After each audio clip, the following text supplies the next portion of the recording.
আসসালামু আলাইকুম প্রিয় শিক্ষার্থী, অভিভাবক এবং যারা দেখছেন প্রত্যেককে টাঙ্গাইল অনলাইন স্কুলের পক্ষ থেকে শুভেচ্ছা জানাচ্ছি। আজকে আমি নবম দশম শ্রেণীর রসায়ন বিষয় থেকে পঞ্চম অধ্যায় নিয়ে আলোচনা করব। আজকে আমার আলোচনার বিষয় যোজ্যতা ইলেকট্রন ও যোজনী। তবে আমাদের প্রথমে জানতে হবে যোজ্যতা ইলেকট্রন কী। যেমন মৌলগুলো দুই ধরনের, একটা হলো ধাতু, যেমন আমরা যদি বলি সোডিয়াম ধাতুর পারমাণবিক সংখ্যা 11। এটার যদি আমরা ইলেকট্রন বিন্যাস করি তাহলে 1s2 2s2 2p6 3s1। এখন এই ইলেকট্রন বিন্যাস থেকে আমরা যোজ্যতা ইলেকট্রনটা বের করতে পারবো। তোমরা সবাই একটু ভালোভাবে খেয়াল করো যে এখানে ইলেকট্রন বিন্যাসে 1s 2s 2p 3s তিনটি শক্তি স্তর আছে, যার মধ্যে 1s হলো প্রথম শক্তি স্তর, 2s 2p হলো দ্বিতীয় শক্তি স্তর, 3s হলো তৃতীয় শক্তি স্তর। কোন মৌলের ইলেকট্রন বিন্যাসে সর্বশেষ শক্তি স্তরকে আমরা বলি যোজ্যতা স্তর।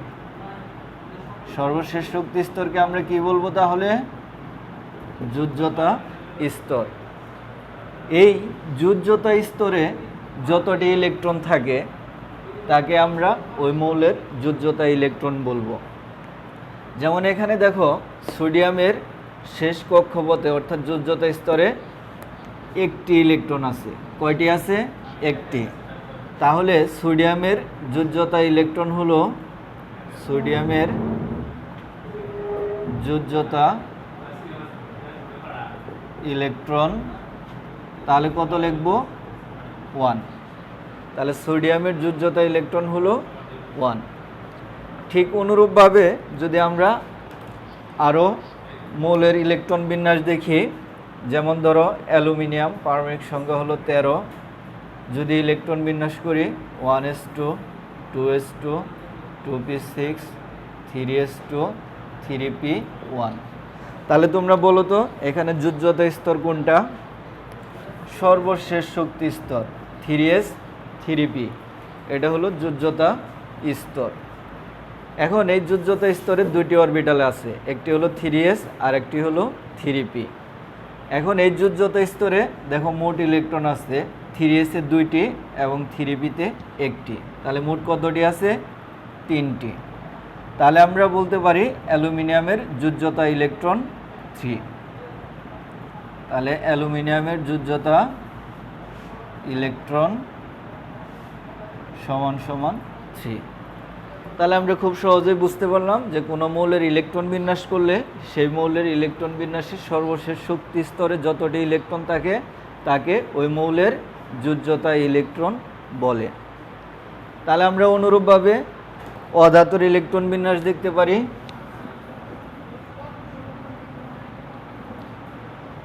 যে অধাতু, যেমন কার্বনের পারমাণবিক সংখ্যা 6, ইলেকট্রন বিন্যাস করলে 1s2 2s2 2p2। তাহলে কার্বনের যোজ্যতা স্তর কোনটা? এখানে 2s এবং 2p, এই দুইটা অরবিটাল মিলে কার্বনের যোজ্যতা স্তর, কারণ এটা কার্বনের সর্বশেষ কক্ষপথ। এখন এই কার্বনের শেষ কক্ষপথে দেখো কয়টি ইলেকট্রন আছে? 2s এ আছে 2টি, 2p-তে আছে 2টি, তাহলে মোট কত? 4টি। তাহলে কার্বনের যোজ্যতা ইলেকট্রন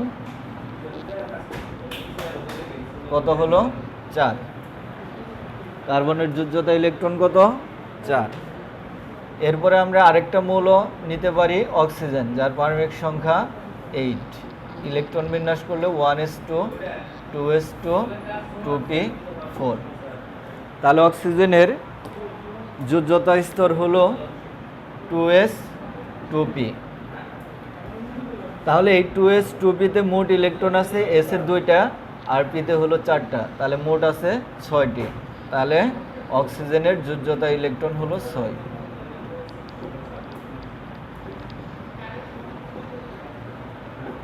তাহলে সবাই খুব সহজেই বুঝতে পারলা যে কোনো মৌলের সর্বশেষ শক্তি স্তরের মোট ইলেকট্রন সংখ্যাকে বলা হয় ওই মৌলের যোজ্যতা ইলেকট্রন।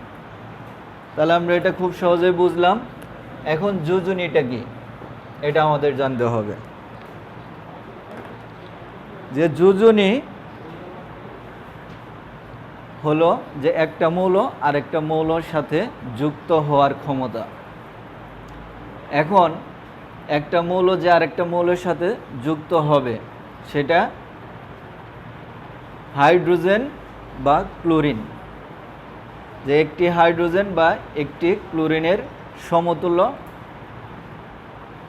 কতটি মৌলের সাথে যুক্ত হতে পারে বা কতটি পরমাণুর সাথে যুক্ত হতে পারে সেটা হলো ওই মৌলের যোজনী। আমরা যোজনীগুলোও এরকম ইলেকট্রন বিন্যাস থেকে বের করতে পারি। যেমন এখানে তোমাদের যে বিষয়টা দেখানো হয়েছে ধাতু, ধাতুগুলোর যোজ্যতা স্তরে যতটি ইলেকট্রন আছে, যেমন সোডিয়ামের যোজ্যতা স্তরে ইলেকট্রন আছে একটি, অ্যালুমিনিয়ামের যোজ্যতা স্তরে ইলেকট্রন আছে তিনটি। তাহলে ধাতুগুলোর ক্ষেত্রে এই যোজ্যতা স্তরে যতটি ইলেকট্রন থাকে সেটাই ওই ধাতুর যোজনী। তার মানে আমরা সহজে বুঝতে পারলাম যে ধাতুর যোজ্যতা ইলেকট্রন এবং যোজনী কি একই হয়। তাহলে ধাতুর যোজ্যতা ইলেকট্রন এবং যোজনী একই হবে। তাহলে সোডিয়ামের যোজনী কত হবে? সোডিয়ামের যোজনী 1। আবার দেখো যোজ্যতা ইলেকট্রনও 1। অ্যালুমিনিয়ামের যোজনী কত হবে? 3। তাহলে অ্যালুমিনিয়ামের যোজ্যতা ইলেকট্রনও 3। তাহলে আমরা খুব সহজে বুঝতে পারলাম যে ধাতুগুলার শেষ কক্ষপথে যতটি ইলেকট্রন থাকে সেটাই হলো ওই ধাতুর যোজনী, আবার সেটাই হলো যোজ্যতা ইলেকট্রন। অর্থাৎ ধাতুর যোজনী এবং যোজ্যতা ইলেকট্রন একই। এখন অধাতুর ক্ষেত্রেও কি একই রকম হবে? একটু খেয়াল করে দেখো। অধাতুর ক্ষেত্রে যোজনী এবং যোজ্যতা ইলেকট্রন এক নাও হতে পারে। যেমন আমরা অক্সিজেন 8, এটার ইলেকট্রন বিন্যাস করলে 1s2 2s2 2p4। এটার শেষ কক্ষপথে ইলেকট্রন আছে 6টি, যার কারণে অক্সিজেনের যোজ্যতা ইলেকট্রন 6। কিন্তু যোজনী বের করতে গেলে যোজ্যতা স্তরে যে অরবিটালগুলো আছে এদেরকে ভেঙে লেখা যায়। যেমন 2s আছে, s অরবিটাল তো একটি, আমরা জানি s অরবিটাল একটি, p অরবিটাল 3টি, আর d অরবিটাল 5টি এবং f অরবিটাল হলো 7টি। তাহলে যোজ্যতা স্তরে যে অরবিটালগুলো আছে এদেরকে ভেঙে লিখতে হবে। তাহলে আমরা 1s2, s কে তো আর ভাঙতে পারি না কারণ s হলো একটি, আর p হলো 3টি। তাহলে এই যোজ্যতা স্তরের p কে ভেঙে লিখতে পারি px, py, pz। এই হলো p এর 3টি অরবিটাল। যেহেতু যোজ্যতা স্তর 2 এর জন্য 2px, 2py, 2pz হবে। এখন কথা হলো যে p অরবিটালে 4টি ইলেকট্রন আছে, এই 4টি ইলেকট্রন আমরা কিভাবে দেব? এই 4টি ইলেকট্রন ভেঙে লিখলে, অরবিটালগুলো ভেঙে লিখলে ইলেকট্রন দেওয়ার নিয়ম হলো প্রত্যেকটা অরবিটালে প্রথমে একটি করে দিয়ে আসতে হবে। তাহলে আমি প্রথমে একটি করে দিলাম, 3টি চলে গেল, তাহলে আরও একটি রয়ে গেল। তাহলে সেটা কি করব? যদি ইলেকট্রন অবশিষ্ট থাকে তাহলে প্রথম থেকে আবার দিয়ে যেতে হবে। তাহলে px এ একটি দিয়েছিলাম, আরেকটি দিলে কত হবে? 2। তাহলে px এ 2, py এ একটি, pz এ একটি, তাহলে মোট p তে 4টি। তাহলে এখানে 2, আর একে 3, আর একে 4, তাহলে p তে আছে 4টি ইলেকট্রন। এখন যোজ্যতা স্তরে দেখো এখানে অযুগ্ম ইলেকট্রন কতটি আছে?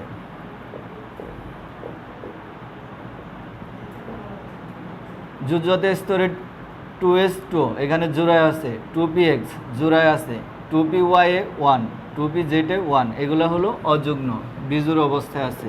তাহলে বিজোড় ইলেকট্রন আছে কয়টি? 2টি, py একটি, pz একটি। এর জন্য অক্সিজেনের অযুগ্ম ইলেকট্রন 2। অধাতুর যতটি অযুগ্ম ইলেকট্রন পাওয়া যাবে যোজ্যতা স্তরে তার যোজনীও 2। তাহলে অক্সিজেনের যোজনী আমরা কত পেলাম? 2 পেলাম। তাহলে এখন সুন্দরভাবে তোমরা দেখো মিলিয়ে, অক্সিজেনের যোজ্যতা ইলেকট্রন 6 কিন্তু যোজনী হলো 2। যেটা ধাতুর মতো না। ধাতুর ক্ষেত্রে যোজনী এবং যোজ্যতা ইলেকট্রন একই ছিল, কিন্তু অধাতুর ক্ষেত্রে যোজনী এবং যোজ্যতা ইলেকট্রন ভিন্ন। এর জন্য আমরা এখানে বলতে পারি যে অক্সিজেনের যোজনী ও যোজ্যতা ইলেকট্রন এক নয়। অনুরূপভাবে তোমরা আরেকটা দেখতে পারো, যেমন নাইট্রোজেন 7, এটার যদি ইলেকট্রন বিন্যাস করি 1s2 2s2 2p3, তাহলে এখানে যোজ্যতা স্তরে ইলেকট্রন আছে 5টি, এসে 2টি, পিতে 3টি, মোট 5টি। এর জন্য নাইট্রোজেনের যোজ্যতা ইলেকট্রন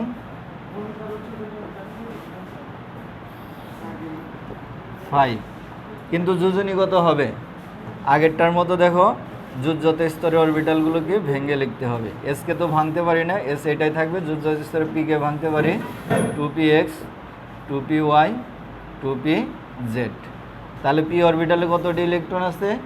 3টি। এই 3টি ইলেকট্রনকে আমরা 3টা পি অরবিটালে দিতে পারি। তাহলে এখন দেখো এখানে অযুগ্ম ইলেকট্রন কতটি আছে? 2s এ 2টি, যেটা জোড়ায় আছে। 2px এ 1টি অযুগ্ম, 2py একটি অযুগ্ম, 2pz একটি অযুগ্ম। তাহলে নাইট্রোজেনের অযুগ্ম ইলেকট্রন আছে 3টি, এর জন্য তার যোজনী হলো 3। তাহলে দেখো নাইট্রোজেনের যোজনী 3 আর যোজ্যতা ইলেকট্রন হলো 5। এক হয়েছে না। তাহলে অধাতুর যোজনী এবং যোজ্যতা ইলেকট্রন ভিন্ন হয়।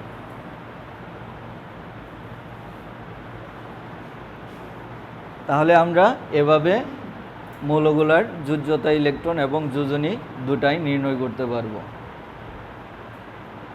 তাহলে তোমরা নিজেরা চেষ্টা করে দেখতে পারো যে তোমরা খাতা কলম রেডি করে ফেলো, যে আমি কয়েকটা প্রশ্ন দিতেছি, সেগুলো তোমরা লিখে নিবে।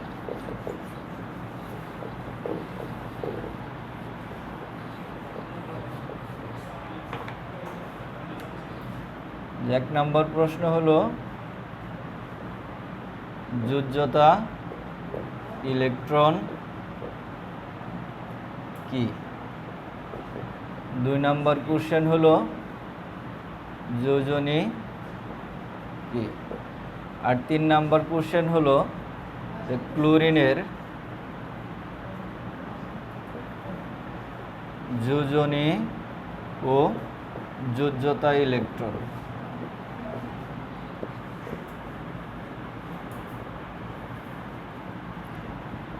ভিন্ন হয় কেন? ব্যাখ্যা করো। তাহলে প্রশ্নগুলো নাও, যে যোজ্যতা ইলেকট্রন কি, যোজনী কি, আর 3 নম্বর কোশ্চেন হলো ক্লোরিনের যোজনী ও যোজ্যতা ইলেকট্রন ভিন্ন হয় কেন? ব্যাখ্যা করো। তাহলে এই 3টা কোশ্চেনের উত্তর তোমরা লিখে রাখবে। আশা করি আজকের আলোচনা থেকে তোমরা যোজ্যতা ইলেকট্রন এবং যোজনী সম্পর্কে স্পষ্ট ধারণা পেয়েছ। পরবর্তী আলোচনার জন্য আগামী ক্লাসের পর্যন্ত অপেক্ষা করতে হবে। সে পর্যন্ত সবাই ভালো থাকো, সুস্থ থাকো। আল্লাহ হাফেজ।